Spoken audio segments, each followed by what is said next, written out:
calling him incompetent. Don't worry about me. Maybe me and PS Kibicho are the animals he describes us to be, or whatever the case may be. Does he think anything about anybody? So it's a question where you should ask yourself, is it us who have a problem with him, or he has a problem with us? But I think for the record, and on this particular, and I can speak for my brother here, how can you have a problem with your senior? We don't have a problem. Hatuna shida na yeye at all. Sisi tumepewa majukumu ya kufanya na sisi ni watumishi wa serikali. Tunafanya vile tunaamrishwa na wakubwa wetu. Na yeye ni mmoja wa wakubwa wetu. Lakini yale ambayo sisi hatuwezi kufanya, hatuwezi kuvunja sheria. Na hata yeye mwenyewe anaelewa.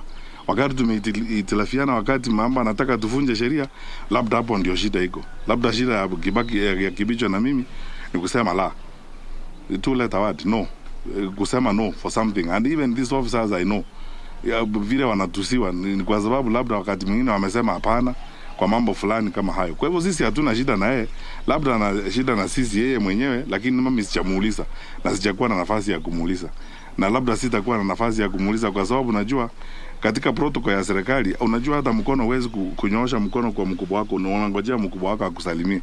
Yeye mwenyewe ndiye anakuambia vile tunaendelea. Sasa siku ile atatuambia vile sisi ni nyang'au ni nini, sote tutaendelea tu, lakini nafikiri wazazi wetu wanajua hawakuzaa nyang'au, walizaa binadamu. Naitwa Ben kutoka runinga ya Citizen. Kunao baadhi ya wanasiasa wanadai kwamba maisha yao yamo hatarini. Sijui kama mnaweza kuangazia swala hilo, labda kuongezea usalama. Can you give me an example of who has claimed their lives are in danger? For instance, over the weekend, Korea claimed that his life is in danger. The car was also claimed. So, please, let me explain this. And my colleagues here will allow me to say something which is not usual. The decisions we make in the security sector are driven by data and accurate information. The Inspector General or the DCI or the DIG Mbo or DIG Gabo will not make a decision based on whims or ordinary things. And we collect information on a regular basis all the time. And we are driven by data. You know, we are intelligence-led in the decisions we make. There's something in the security sector we call a threat profile.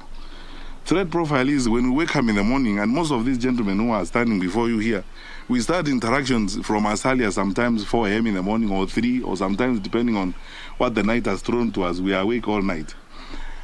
We look at what are the major threats we are facing as a country, and we start working on them. And we have a threat profile where you look at, you know, Al-Shabaab is now giving us problems, blah, blah, they're targeting this, they're doing this, and so on. Then you go all the way from number 1 to whatever number, as it were. Your deployment and your focus, or if you're going to follow somebody, it is because you believe that in that threat profile they rank very high. I've said this before when I was called to Parliament one time. Some of those individuals who are saying that the police are after them or they are threatening them, in the threat profile between number 1 and 500, they are not there. Which means there are people, even a cockroach cannot spend time thinking about, because you see, they are no threat to anybody. They're doing their job as politicians. They are talking. You know what wanaongea. And then talking is not a threat, because you see, that is what they are paid to do. Because if you are a politician, your practice is in kuongea.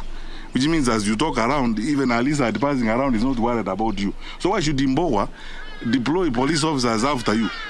You are not a threat to anybody. In fact, if anything, you're only a threat to yourself. You're not a threat to anyone. So I don't understand who those people are who are claiming that their lives are in danger. But anyway, the truth of the matter, and many of them,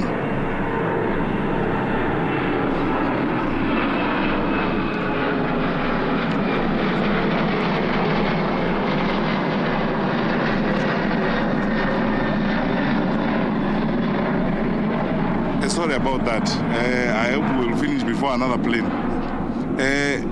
So those who are making those claims, some of these sympathy-seeking or sympathy-craving, publicity stunts about, oh, my life is in danger and so on, police are after me, and these gentlemen have better things to do. And as I told you, if they have to go to look at somebody, they look at the threat profile.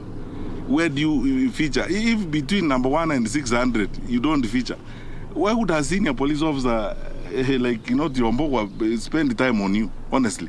and deploy police to look after you. You are not a threat to anybody. You are not a threat to anybody. If anything, you are a threat to yourself. So why would we now say you put police officers behind you and so on? So people keep making all these silly claims around. But anyway, anytime anybody has come up and said, I have a problem, and genuinely there is a problem, the Inspector General has always deployed. In fact, even this morning I was meeting some observers who were asking me, there are political leaders who are saying they need more security. Anyone who has walked up to the Inspector General Police or any of his structures and requested for additional security will get it. And let me repeat it here again today. Wherever you are, Mr. So-and-so, Madam So-and-so, wherever you are, if you feel that you actually need more protection and more security, please walk straight to the police station next to you, talk to the OCS there and report the matter, or look for your sub-county police commander or your county commander, whoever you will meet. We will give you security that you need. It is your right. We will not be doing you a favor. It is your right, and it's our duty to make sure that you are safe. But these are the claims that people are making, as I told you, when you look at the threat profile and you discover the person who's claiming that, his life is in danger and we have deployed police vehicles to follow him around, you discover it's somebody who, as I've told you, even a cockroach will not bother to think about it for a second time.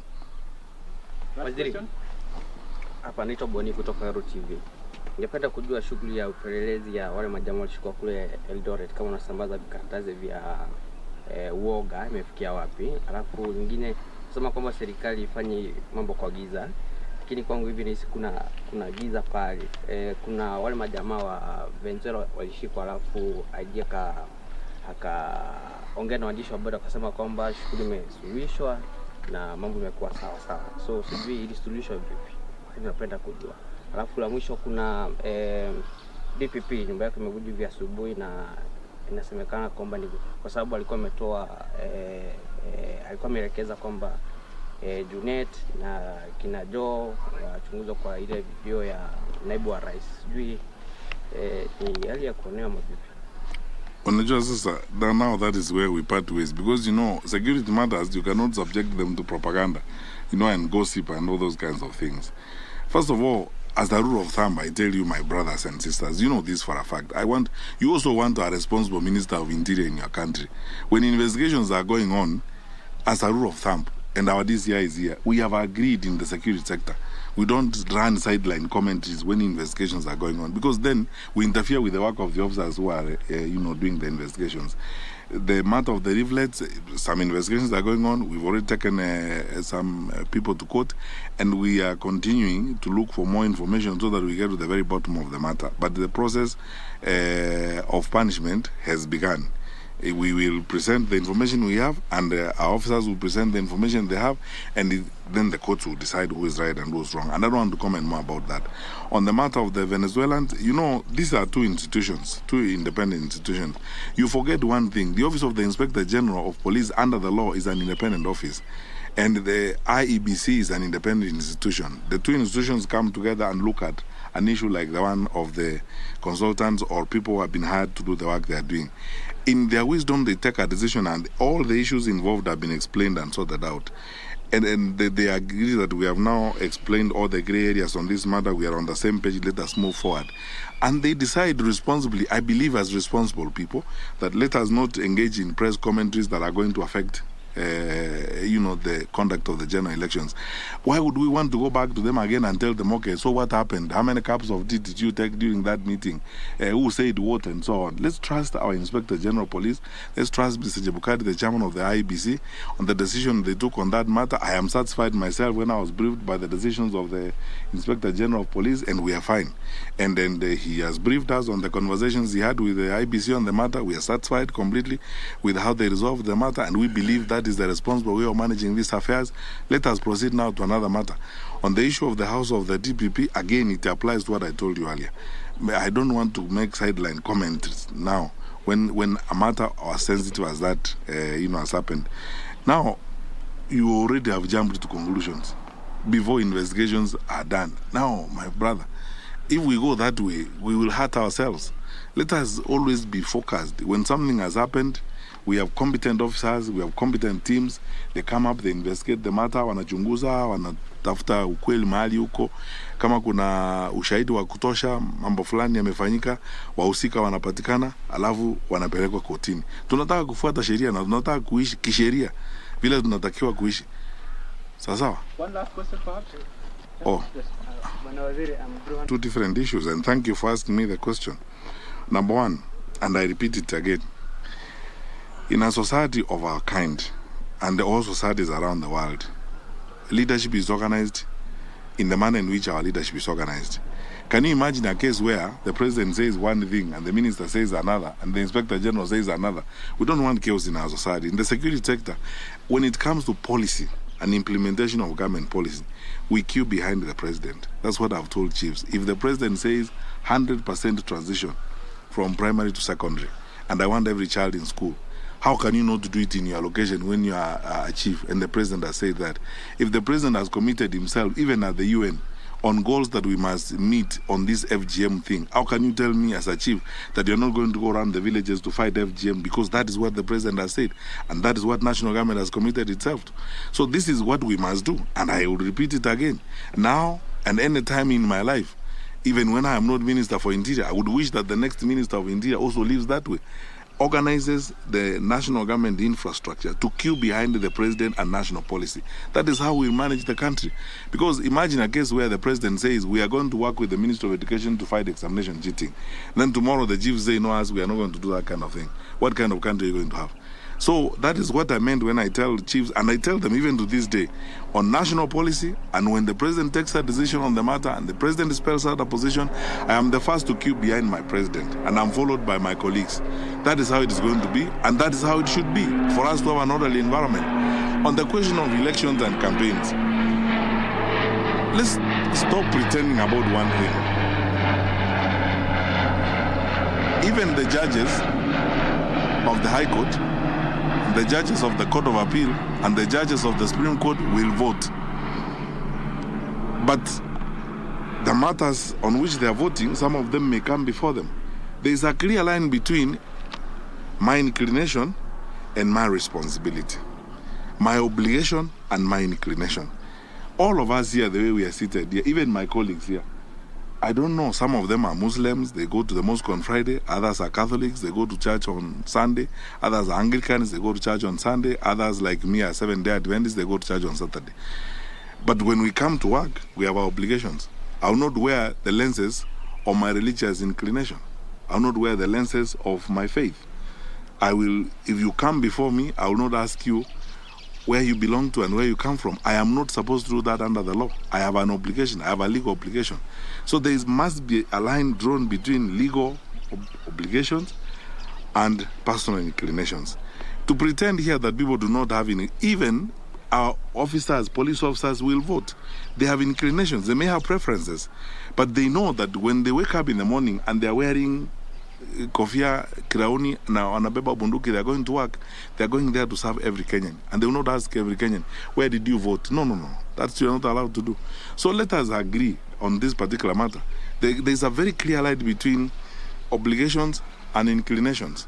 And there's nothing wrong with people having, inclinations. That's why we are a democracy. That people have opinions, they have preferences, and no one forces anyone to. You don't have to agree with me. You don't have to I don't have to agree with you. But I can express myself and say, as far as I'm concerned, I think this is the way we should go. That's my opinion. Even in the offices where we work, we have different opinions sometimes on issues. But we don't sack people because they have expressed differences of opinion, because we understand the line between obligations and inclinations. And this is what people oftentimes confuse and so on. The Constitution says the president will appoint cabinet ministers who are technocrats. It doesn't say the president will appoint robots. Switch on and switch off robots to the cabinet. In any case, by the way, some of the politicians who are hypocritically parroting that around the country are the same ones who keep saying perhaps we should have ministers who are elected members of parliament who sit in parliament. So what is what? Because these contradictions sometimes are interesting. Let's be very plain and very clear. I will not lie to you. I have inclinations and I have preferences. But I'll also be very sincere with you. I will deliver on my constitutional obligations without fear or favor. And when it comes to that, I will remove my inclinations and serve every Kenyan as I'm supposed to serve. And I've done that before. And everyone else who's serious has done that before. But let's stop these excuses, saying, oh, you have expressed preferences and so on. We express preferences all the time. That's why you are dressed in jeans and I'm dressed in suits. I mean, that's a different way of looking at things. Thank you. Thank you, guys. Thank you.